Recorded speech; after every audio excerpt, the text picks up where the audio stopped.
नमस्कार मित्रांनो, ANS carry stories चॅनेलवरती आपलं सहर्ष स्वागत करत आहे. आज जो अनुभव मी तुमच्यासोबत सादर करणार आहे तो अनुभव साधारण 30 वर्षापूर्वी एका मराठी वृत्तपत्रात प्रकाशित करण्यात आला होता. तेव्हापासून आतापर्यंत तो अनुभव आठवला तरीही अंगावर काटा येतो. तुम्ही ऐका, तुम्हालाही तो खूप आवडेल. साधारण 30 वर्षापूर्वीची ही घटना आहे. काही 4-5 मुलांचा ग्रुप मुंबईहून माथेरान या ठिकाणी फिरण्यास गेला होता. तेव्हाचं माथेरान हे आत्ताच्या माथेरानपेक्षा खूप वेगळं होतं. तेव्हा तिकडे आत्तासारखी माणसांची व गाड्यांची वर्दळ नव्हती. त्या मुलांचा 2 दिवस माथेरान फिरण्याचा प्लॅन होता. प्लॅनप्रमाणे ते सकाळीच माथेरानमध्ये पोहोचले. हॉटेलमध्ये चेक इन केलं आणि त्यांनी माथेरान फिरण्यास सुरुवात केली. 2 दिवस ते मनसोक्त माथेरान फिरले. दुसऱ्या दिवशी चेकआउट करून त्यांनी परतीच्या प्रवासाला सुरुवात केली. ते सुमारे संध्याकाळी 6च्या दरम्यान नेरळ स्टेशनवर पोहोचले. तेव्हा साधारण 6:30 वाजता नेरळहून मुंबईला जाणारी ट्रेन असायची. स्टेशनवर पोहोचल्यावर त्यांना कळले की 6:30 वाजताची ट्रेन कॅन्सल झाली आहे आणि आता रात्री डायरेक्ट 10:30 वाजता लास्ट ट्रेन आहे. त्यांनी रात्री 10:30ची तिकीट काढली, पण आता हे उरलेले 3-4 तास काय करायचे याचा ते विचार करायला लागले. तेव्हा त्यांनी ठरवले की इथूनच जवळ काही अंतरावर असलेला पॉईंट आपण पाहावा. त्या पॉईंटवर जाण्यासाठी गाडी वगैरे काही उपलब्ध नव्हती. चालतच त्या पॉईंटवर जाऊ शकत होते. त्यांनी चालत जाण्यास सुरुवात केली. तेव्हा तिकडे नेरळ स्टेशनच्या आजूबाजूला रस्ते नव्हते. खूप सारी शेती होती. त्या शेतांमधील पायवाटेतून त्यांनी आपला प्रवास सुरू केला. आता थोडा थोडा अंधार पडण्यास सुरुवात झाली होती. चालता चालता त्यांना एक लाकडाचं कुंपण लागलं. ते कुंपण त्यांनी ओलांडलं आणि यापुढे त्यांना जंगल वाटेला सुरुवात झाली. आता बऱ्यापैकी काळोख होण्यास सुरुवात झाली होती. त्यांच्याकडे बॅटऱ्या होत्या. त्या बॅटऱ्या त्यांनी पेटवल्या आणि त्या प्रकाशात त्यांनी आपला रस्ता मार्गक्रमण करण्यास सुरुवात केली. अंधार एवढा होता की बॅटऱ्यांच्या प्रकाशाशिवाय आजूबाजूला त्यांना काहीच दिसत नव्हते. चालत चालत ते आता जंगलात थोडे आतपर्यंत आले होते. अंधार खूप गडद झाला होता आणि त्यांना आजूबाजूचे आता काहीच दिसत नव्हते. अचानक वाटेवरती त्यांना एका स्त्रीचा रडण्याचा आवाज ऐकू येऊ लागला. त्यांनी आजूबाजूला बॅटरी फिरवली आणि ते पाहू लागले की हा आवाज कुठून येतो आहे. तेव्हा त्यांनी पाहिले की एक स्त्री काही अंतरावर उभी आहे. ते सर्वजण धावतच तिच्याजवळ पोचले. आता बॅटरीच्या प्रकाशात त्यांना ती स्त्री पाठमोरी दिसत होती. तिने हिरव्या रंगाची 6वारी साडी घातली होती. त्या काळी शहरातल्या स्त्रिया 6वारी साडी नेसायच्या, त्यामुळे त्यांनी सुद्धा अंदाज बांधला की ही कोणीतरी पर्यटक असेल. ते धावतच तिच्याजवळ पोचले आणि त्यांनी विचारले की काय झाले.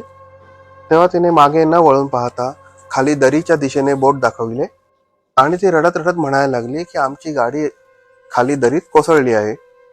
त्यात माझे मिस्टर आणि 2 लहान मुलगे आहेत. जेव्हा त्याने बॅटरी खालच्या दिशेने मारली तेव्हा त्यांना तिथे काहीतरी जळत असल्यासारखं दिसत होतं. त्यांच्यातल्या एका मुलाने बॅटरी इकडे तिकडे फिरवताना सहजच तिच्या चेहऱ्याच्या दिशेने फिरवली. तेव्हा तिने पटकन आपल्या चेहऱ्यावर हात धरला आणि ती जोरात किंचाळली, बॅटरी माझ्या चेहऱ्यावर मारू नका. या बॅटरीच्या प्रकाशाने मला खूप त्रास होतोय. त्या मुलाने पटकन बॅटरी दुसरीकडे फिरवली. आता ती जोरजोरात रडत त्यांना विनंती करू लागली की आपण लवकरात लवकर त्या गाडीजवळ जाऊ आणि तिच्या परिवाराला सोडून त्यांना त्या जळणाऱ्या गाडीतून सुखरूप सुटका करू. असे म्हणून तिने डोंगरावरून दरीत उतरण्यास सुरुवात केली. ही मुलंही तिच्या मागोमाग निघाले. ते थोडंच अंतर उतरले असतील की पुन्हा एकदा एका मुलाच्या बॅटरीचा प्रकाश तिच्या चेहऱ्यावर पडला. तेव्हा तर ती जोरात किंचाळलीच, तुम्हाला सांगितलं ना माझ्या चेहऱ्यावर बॅटरी मारू नका, मला खूप त्रास होत आहे. आता त्यांच्यातल्या एका मुलाला काही संशय आला. त्याने आपल्या मित्रांचा हात पकडून चालण्याचा वेग जरा कमी करण्यासाठी त्यांना खुणवले. ती बाई भराभरा थोडी पुढे चालत गेली. आता तिच्या लक्षात आलं की ही मुलं जरा आता मागे राहिली आहेत. तशी ती मागे वळून जोर जोरात रडत त्यांना म्हणू लागली की तुम्ही लवकर चला, लवकर चला, माझी मुलं त्या गाडीत अडकली आहेत. त्यांना तिथून सोडवलं पाहिजे. आता त्या मुलाने आपली बॅटरी सरळ त्या महिलेच्या चेहऱ्याच्या दिशेने पकडली. तेव्हा त्यांनी जे पाहिले ते पाहून त्यांची बोबडीच वळली. तिच्या चेहऱ्यावरती एकही मांसाचा कण नव्हता. होती फक्त मानवी खोपडी. ते पाहून ती मुलं जोरात किंचाळली आणि पुन्हा उलट्या दिशेने पळू लागली. आता ती जी बाई होती तिचा आवाज बदलला. पूर्वीचा मधुर आवाज जाऊन आता एकदम कर्कश आवाज येऊ लागला होता. ती जोरात त्यांना घाण घाण शिव्या देत त्यांच्या मागे पळू लागली.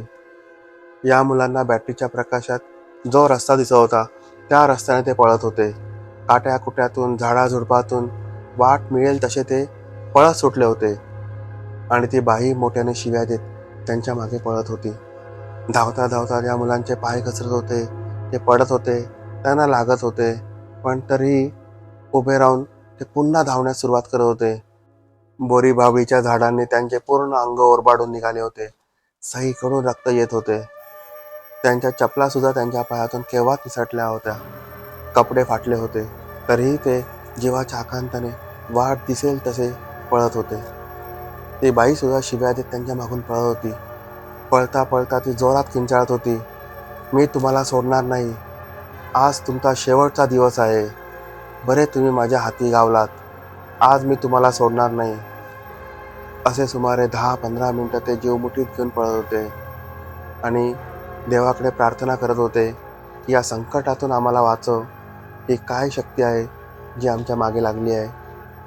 धावता धावता ते आता त्या शेताच्या कुंपणाजवळ आले. त्या कुंपणावरून त्यांनी उड्या टाकल्या आणि ते शेतात आले आणि त्या शेतातून ते जोरात पळत नेरळ स्टेशनच्या दिशेने धावत होते. पण आता त्यांना जाणवले की ती जी कोण बाई होती ती त्या कुंपणाजवळ येऊन थांबली आणि तिकडून ती त्यांना मोठमोठ्याने शिव्या देत होती.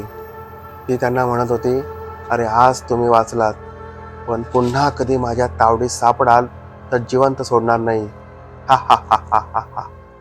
ती इतक्या जोराने हसत होती की त्या मुलांच्या कांठळ्या बसत होत्या. धावत पळत कसे तरी ते नेरळ रेल्वे स्टेशनवर पोहोचले. स्टेशनवर पोहोचताच त्यांनी सुटकेचा निश्वास टाकला. आता काही क्षणापूर्वी काय घडले यावर त्यांना विश्वासच बसत नव्हता. आपण त्या बाईबरोबर अजून थोडे खाली गेलो असतो तर काय घडले असते, किंवा आपल्यापैकी एखादा मुलगा तिच्या हाती लागला असता तर तिने काय केले असते. अक्षरशः ते भीतीने थरथर कापत होते. कसा बसा त्यांनी थोडा वेळ त्या स्टेशनवर काढला आणि जेव्हा 10:30 वाजता मुंबईला जाणारी ट्रेन आली तेव्हा ते त्या ट्रेनमध्ये चढले. पुन्हा माथेरानमध्ये न येण्याचा पक्का निर्धार करूनच. ही कथा खूप वर्षापूर्वी एका मराठी वृत्तपत्रामध्ये प्रदर्शित झाली होती. कोणी कोणी वाचली होती हे नक्की कमेंट करून सांगा. आणि जर कोणी पहिल्यांदाच ही कथा ऐकली असेल तर कशी वाटली हेही कमेंट करून सांगा. अशाच भयावह कथा ऐकण्यासाठी चॅनेलला सबस्क्राईब करा. चला भेटूया पुढच्या कथेच्या वेळी. धन्यवाद.